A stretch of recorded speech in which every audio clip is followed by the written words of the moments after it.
Hello everyone, welcome to my channel Core Mathematics.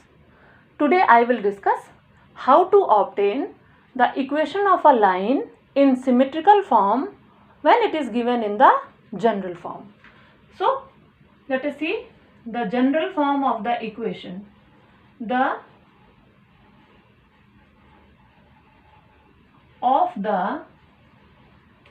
straight line, equation of straight line is a1x plus b1y plus c1z plus d1 is equal to 0 and a2x plus b2y plus c2z plus d2 is equal to 0.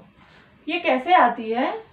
इसका concept ये है कि अगर दो plane कहीं पर intersect करते हैं, लेट अस सपोज ये एक प्लेन है और ये एक दूसरा प्लेन है, तो ये जब भी इंटरसेक्ट करेंगे तो यहाँ पर एक लाइन फॉर्म होती है और इस लाइन की इक्वेशन को हम वाया दीज टू प्लेन्स एक साथ लिख सकते हैं. Now our target is to convert it into symmetrical form. What is the symmetrical form? Symmetrical form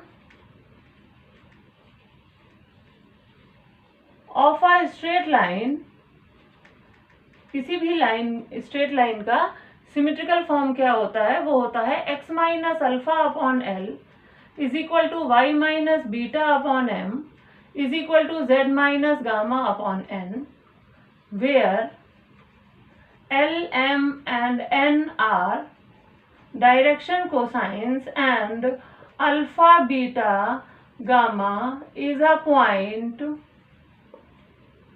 lie on straight line. This is the point which lie on straight line. ठीक है, तो इसका मतलब हमारा टारगेट क्या हो गया? हमारा टारगेट हो गया to find L, M, N and alpha, beta, gamma. This is our target. Now let us see how will I find LMN and alpha, beta, gamma. Since we very well know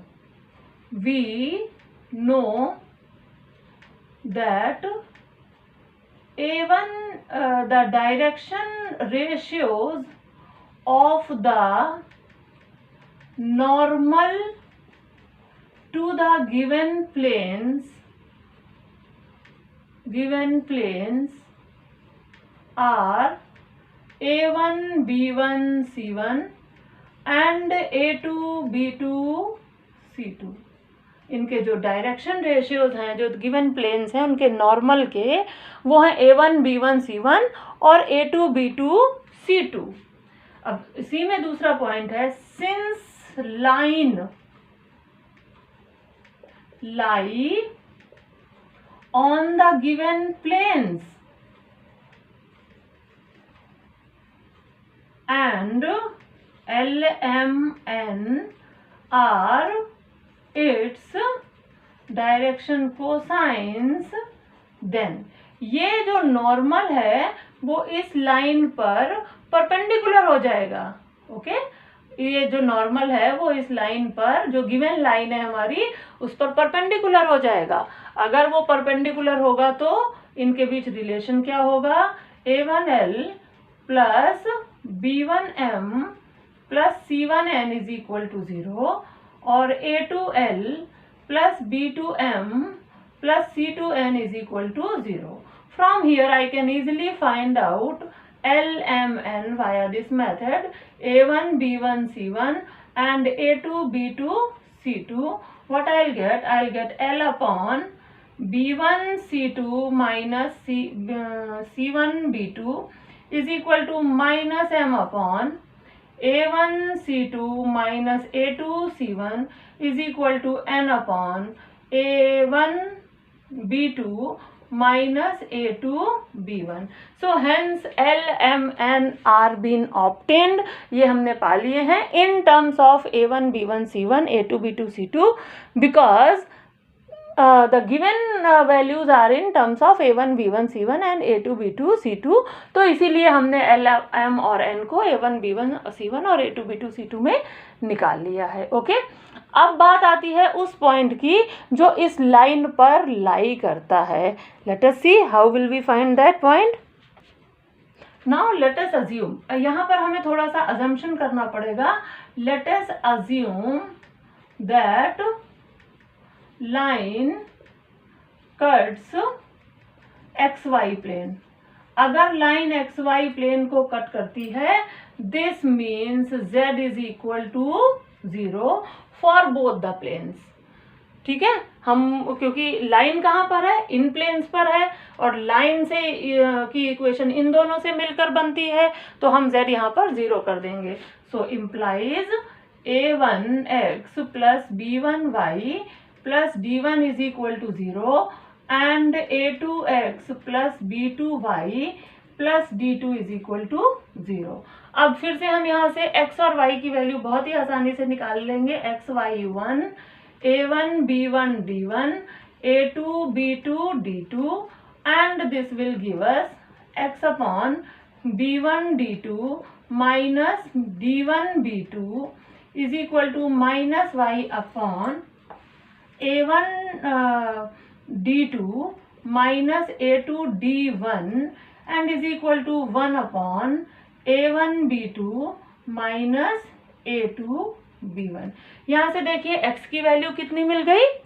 x हो गया हमारा B1 D2 minus D1 B2 upon A1 B2 minus A2 B1. y हो गया हमारा A2 D1 minus A1 D2 upon A1 B2 minus A2 B1, और z हमारा पहले से 0 है. ठीक है, ये जो हमने पॉइंट्स निकाले हैं, जो कोऑर्डिनेट्स ऑफ द पॉइंट्स निकाले हैं, वो किस बेसिस पर निकाले हैं. वो इस बेसिस पर इसको अज्यूम करके निकाला है कि इनसे जो लाइन बनती है वो z एक्सिस पर नहीं है, यानी z प्लेन में वो नहीं है. और लाइन कहाँ से होकर जाती है, वो XY कोऑर्डिनेट से होकर, यानी प्लेन से होकर जाती है. क्योंकि लाइन है तो वो 2D में ही होगी, वो 3D में नहीं होगी. ठीक है ना, ये हम अज्यूम कर रहे हैं कि उसको हमने जो लाइन मानी है वो z इज इक्वल टू उसमें 0 है. तो इसका मतलब जो हमारी लाइन है वो इस पॉइंट से होकर जाती है. इसका मतलब ये क्या हो गए, हम इन्हें लिख सकते हैं this is alpha, this is beta and this is gamma. तो अब देखिए हमें अल्फा बीटा गामा भी मिल गए, एल एम और एन भी मिल गए. So now we can easily put the values of alpha beta gamma and L M N in the symmetrical form of the equation and we can easily find the symmetrical form of the given equation. ठीक है ना, ये values को हम वहाँ put कर देंगे जो मैंने अभी इक्वेशन लिखी थी सिमेट्रिकल फॉर्म की, और हमें आसानी से वैल्यूज मिल जाएंगी. Now let us take a question on this concept. Now see what is the question. Question कहता है कि फाइंड करो symmetrical form of the equation of the straight line, जो जनरल फॉर्म में दी हुई है. देखिए ये दो प्लेन्स की इक्वेशंस दी हुई हैं एक साथ, और उसके डायरेक्शन को साइन निकालो. ठीक है, सो सबसे पहले तो we know that the equation of symmetrical form, equation of straight line in symmetrical form क्या होगा, इन सिमेट्रिकल फॉर्म, वो मैंने आपको अभी अभी बताया है. वो होता है x minus alpha upon L, y minus beta upon M and z minus gamma upon N. इसका मतलब सबसे पहला क्या पॉइंट हो गया, हमें एल एम एन निकालने हैं और अल्फा बीटा गामा निकालना है. ठीक है, so number 1 for L M N. L M N के लिए अभी मैंने कंडीशन बताई थी थोड़ी देर पहले, हमें मिलेगा 3l plus 2m minus N is equal to 0 और 4l plus 1m minus 2n is equal to 0. ये कैसे आया, a1 into L, b1 into L plus c1 into L n is equal to 0, a2 into L plus b2 into m plus C2 into n is equal to 0. Now I will find the values of L, M, N and I will get 3, 2, minus 1, 4, 1, minus 2 and I will get L is minus 4 plus 1 minus m upon I will get minus 6 plus 4 and n upon I will get 3 minus 8. So from here I got L upon minus 3, m by 2 and n upon minus 5. So see, I got the value of L is minus 3, R और K जो भी हम चाहें, m is equal to 2K and n is equal to minus 5K. ये तो हमें एक तरीके से देखा जाए तो डायरेक्शन रेशियो मिले हैं. अब अगर हमको डायरेक्शन कोसाइन निकालने हैं, ठीक है, ये हमें क्या मिले हैं, डायरेक्शन रेशियो मिले. जब भी कभी देखो कैसे बता रही हूँ, वो कैसे है, वो ऐसे है कि L is equal to minus 3K है. ये वैल्यू डायरेक्ट नहीं दी हुई है माइनस 3 की, इट इज प्रोपोर्शनल टू 3.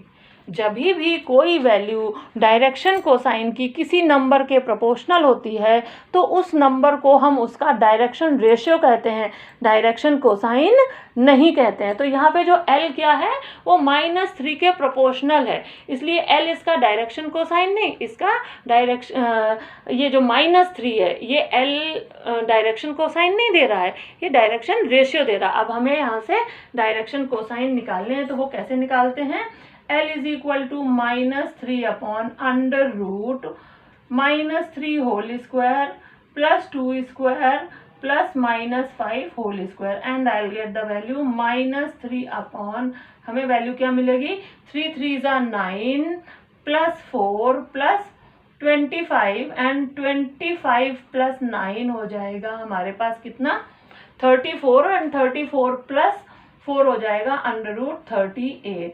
तो अगर L ये आई है तो M क्या आएगी, अब हम डायरेक्ट लिख सकते हैं 2 बाई रूट 38 और N कितना हो जाएगा, N हो जाएगा minus 5 by root 38. So these are the direction cosines of the given line. ठीक है, अब देखते हैं कि हम अल्फा बीटा गामा कैसे निकालेंगे, यानी वो पॉइंट कैसे निकालेंगे जिससे ये लाइन पास होकर जाती है. So now let us say for alpha beta gamma assume कर लेंगे हम that z is equal to 0. now if z is equal to 0 है तो हमें क्या मिलेगा, यहाँ से 3x plus 2y minus 4 is equal to 0 और मिलेगा 4x plus y plus 3 is equal to 0.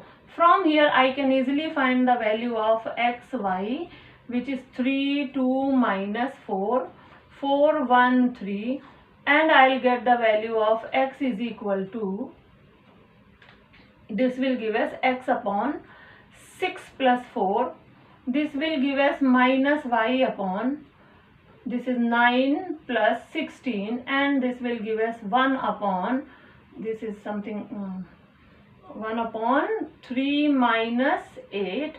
तो अब हमें मिल गया यहाँ से x is equal to 10 upon minus 5 और मुझे मिल गया y is equal to minus 25 upon minus 5 and definitely z तो हमने 0 पहले से ही अज्यूम कर रखा है. तो हमें x की वैल्यू कितनी मिल गई, हमें मिल गया x is equal to minus 2 and y is equal to 5 and z is equal to 0. So this is the point जिससे ये लाइन पास करती है. तो देखो हमें एल एम एन मिल गए हैं, एल एम और एन. एल कितना है माइनस 3, एम कितना है -2 और एन कितना है -5. तो ये तो हो गए हमारे डायरेक्शन कोसाइंस और ये है हमारा पॉइंट जिससे ये हमारी लाइन होकर जाती है. सो अब हम क्या करेंगे, hence the equation of the line becomes, देखिए हेंस